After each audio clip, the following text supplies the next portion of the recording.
Hello everybody, I am back today with a layout for Cut to You. I'm going to be using this brand new bow background cut file from Wild Whisper and the More Than Words collection from Cocoa Vanilla Studio.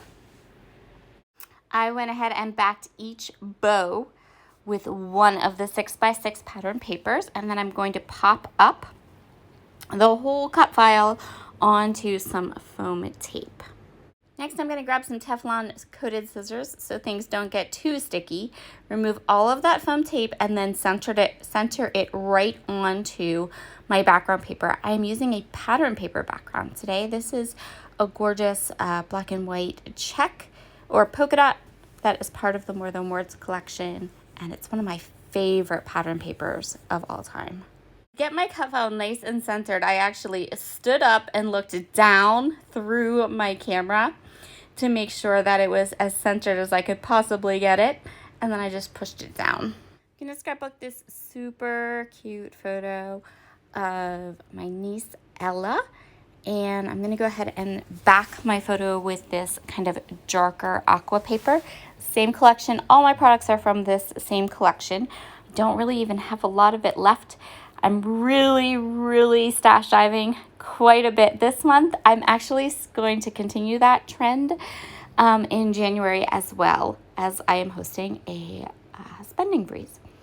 So I'm just getting this matted with a nice mat. I started with one that was a little too thick, and so I'm just trimming it down to something a bit smaller. And that's just gonna allow that photo to really pop off of the white background we have going on here. So the cut file is white, the pattern paper kind of reads as a lighter color. A lot of this collection reads as a really light color. And since I have that really bright teal bow on the left, I'm going to use my photo to kind of balance that teal bow out with on the right. For embellishments, I have a lot of vellum flowers left over from this collection, so I'm gonna start there. I'm gonna use the vellum flowers first, tuck them in at different spots around this page, and then I'm gonna go ahead in with a couple of cardstock die cuts, tuck them in and around my cut file.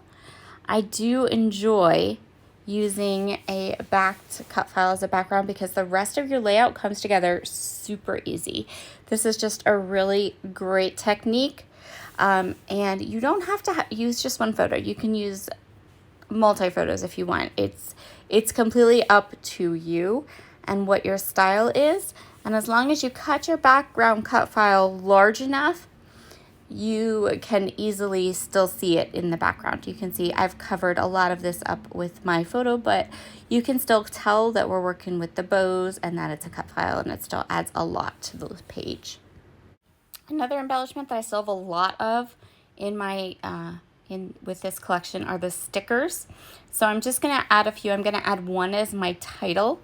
It's going to be that one that says happy, and because it's that same teal color, it's going to kind of bridge the gap between the mat on my photo and the bow that is backed with that teal, and it's going to kind of bring it all together so your eye can kind of follow those darker teal colored elements through the page.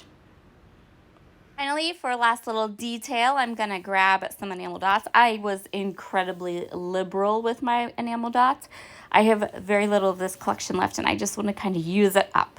So I put a lot of enamel dots on this page, and I don't use enamel embellishments very often. I mostly kind of tend to want to use sequins.